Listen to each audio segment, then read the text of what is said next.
Hello everyone, today I'm going to show you how to program Centurion motor with E.T Remote.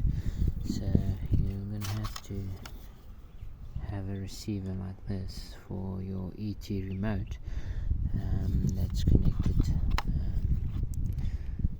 to your Centurion motor to use the E.T Remote on your Centurion motor. So in my next video I'll show you how to program the Centurion remote, but for today I'm going to show you how to program the E.T remote on the Centurion motor. Okay, so for this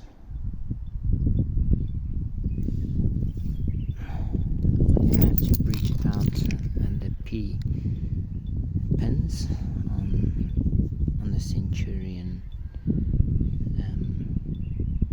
receiver,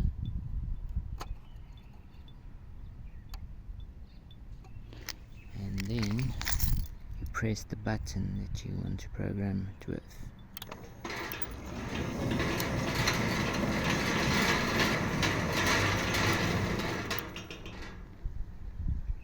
And now your button is working.